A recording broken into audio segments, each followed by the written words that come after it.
Memere here. Hey, it's been a bit since Jess and I put on a recipe video, and we thought that I'm looking at all these beautiful apples here, and you know, it's really cold in Tucson. And so I thought maybe we could kind of kill two birds with one stone. I could cook up these apples, use the oven, warm up the RV, and then when the food was done, warm up our bellies all at the same time. So what I'd like to do is I would like to show you how I make our vegan apple crisp. So again, I'm in the RV. I try to minimize dishes and water usage and stuff because we happen to be set up at an RV park today, but I can do this very same thing when we're boondocking in the middle of nowhere. So I'm going to take my 9-inch glass baking dish that I'm going to use in my convection slash microwave oven. I'm going to put a little Pam spray on that, which is a plant-based product. And I'm going to cut my apples right into the pan. I'm not going to use any sort of additional pan or anything. And then again, what I want to show you is, you know, if you have a fancy apple cutter, if you're at home and you're watching this, use it. It's great. It works wonderful. I don't have the luxury of space here. So I'm just going to use a peeler. You can use a knife, really anything. And I'm going to get my apples peeled. These ones happen to be gala apples. Again, whatever you like, whatever your family likes, it's kind of up to you to make those choices. And then, you know, don't be afraid to experiment. Different apples taste different in whether you're making a pie or an apple crisp or a turnover or whatever, dumpling. There's so many different things that you can do.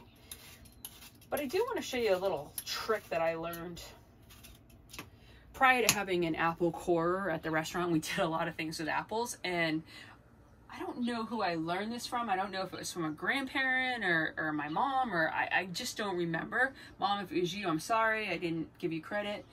But I get the apple peeled, and then I kind of make some cuts. I don't know if you can see that, Jess. It kind of looks like a little pie shape, and I pop it out. And it's kind of the right size for the apple. And I just keep going around making nice small slivers. And the core is staying in place. You can kind of see I'm cutting it and then I'm breaking it off so it's not pulling the core out. And you can see the consistency. I think one of the important things that when you're talking about making, whether it's an apple pie or anything with fruit, is if the size of the pieces are somewhat consistent, they're going to cook evenly. And so you're not going to have something that's super soft and then something that's hard in the same dessert. A lot of times people ask us about, you know, how much and how many measurement and, you know, like how many apples you're going to use, how much flour, how much. Well, I think that what I usually try to, like, what I tried to teach people in my restaurant was it's the vessel. We're cooking in a 9-inch dish. What fits? How much do you want? And then kind of learning and understanding the proportions for that. If you wanted to make these in small, you know, little small dishes, it's all gonna be perfect. It's just a matter of changing the amount of ingredients for what you have for a vessel. So I have my core, but I have some good apples on the side here, so I'm just gonna kind of add some of that in. I'm not gonna waste a lot of that. Super simple. My core is all intact, and then I'm good and ready to go on to my next apple. Okay, so through the magic of film, look at the apples, they all cut themselves just like that. Anyway, basically you can see how I've left a little space, but I think that took about 4 apples, which is perfect for us. We don't want to eat this for like a week. We just want to, you know, a few snacks out of it. While I was finishing up cutting and peeling the apples, Jess got my oven started for me. So we have a microwave oven or microwave convection oven combination in our leisure travel van. And it's very simple to operate. We're gonna take a little stroll. Can you still see me, Jess? Yep. Basically, on this thing, she hit convection bake. And we wanna cook this at 400 degrees. So she very simply hit number 9, which has 400 degrees. And as you can see, these little blue lights are appearing. That's the oven preheating. And so once it gets all the way to the end, it's fully preheated. It's gonna beep I can put in my food and tell it how long I want it to cook for. All right, so let's get back over here and I'm going to show you what we do. Again, it just works for me. If you have a tried and true method, just use your method. I'm going to do this. It's going to be completely plant-based. So I'm going to use margarine instead of butter. But again, use butter if you like butter. I'm going to take a little bit of flour. One of the tricks that I think my mom taught me was that, I'm sorry, I'm a really poor measurer. You do these so many times. It's a blessing and a curse of a restaurant. You just do things over and over so many times that you kind of get into a feel for how much of each ingredient you're supposed to use. And so what we found is that, or what my mom found, is if I use a little bit of flour, well, how much flour? Well, what I want to do is I want to coat my apples or blueberries or peaches or raspberries, whatever you're using. It's a little easier if I take and shake them in a pan, which I think I'm actually going to do. This is how I would have done it at the restaurant. I don't want it to clump up. I really just want a very fine layer. See, cooking can be impromptu. There's no set rules. So you kind of got to feel what's happening and kind of work from there. You can see what I'm doing here. Kind of shaking them up. And I just want a really fine layer. Now there's a little bit more that don't have any, so I'm going to throw a little bit more flour in.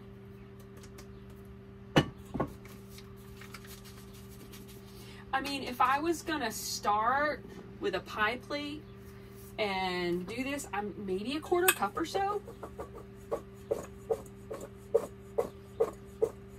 And let me show you what it looks like.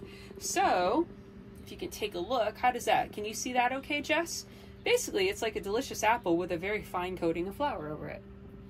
Okay, so now I'm going to throw them back into my bowl. And if there's a pile of flour at the bottom here, it's not going to hurt anything to put it in. Really what I'm doing is as the apples cook, they're naturally going to release their juice. I'm going to use the flour to help make a really nice sauce. So if you think of it like gravy, you're just kind of making a gravy. I'm actually going to add some sugar to this, which the sugar, in addition to the natural juice of the apple, is what's going to create the more liquid part. And then the flour is just going to help kind of make it a nice, thicker, delicious sauce. And you can see that I have hardly any flour left, and so that's just going to be perfect. I'm going to use brown sugar. We're in an RV, we only carry so many supplies, so I just use brown sugar for everything.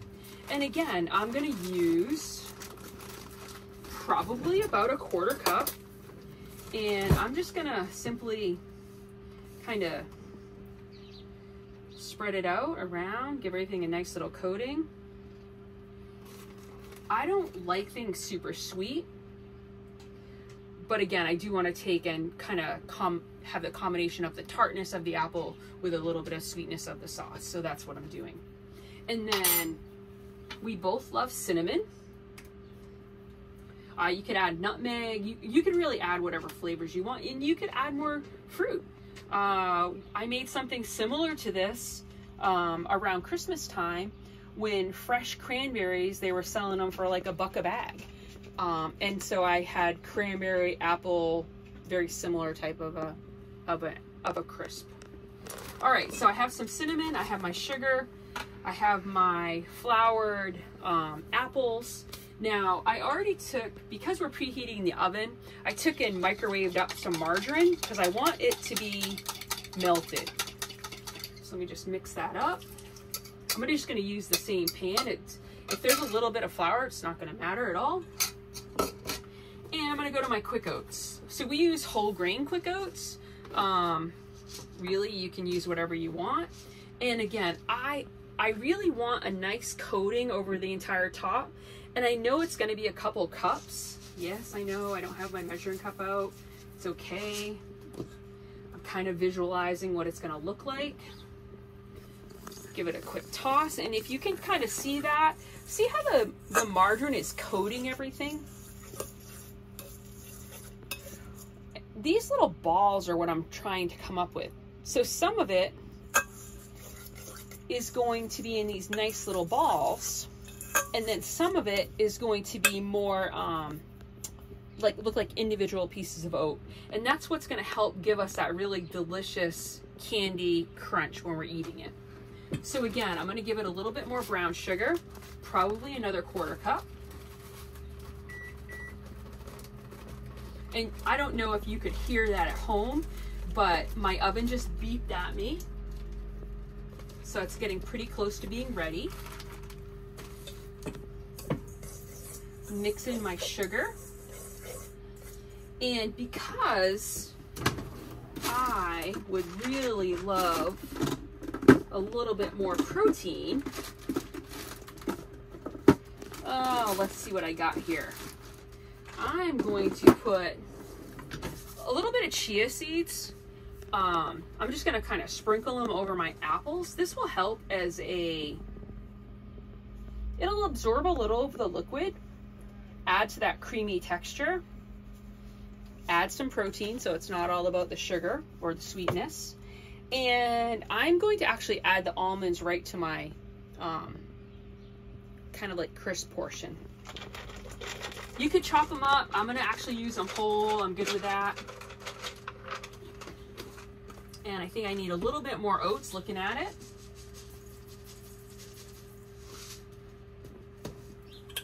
Again, I'm going to mix it up. You could add a little bit of cinnamon in this. You could add a little bit of vanilla. I could add craisins. I could add dried fruit. There's no rules. Whatever you like, whatever your family likes. Okay. And then see how I did.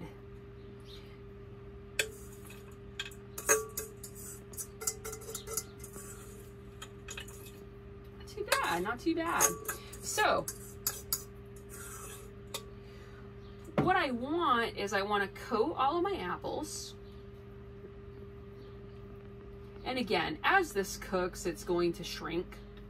So don't be alarmed at the height. And I don't want to compress everything that I just made. I want there to be some light and fluffies. The light and fluffy part of it will get a little more crisp, making the nice contrast between the really soft apples and the kind of crunch that will develop from the sugared oats. How does that look to you, Jess? Does that look okay? I think it looks like it's going to be delicious. All right, so we have one more click of our oven, correct? Oh, I think it's ready to go in. Is it ready to go? Okay. So then I'm going to take my crisp,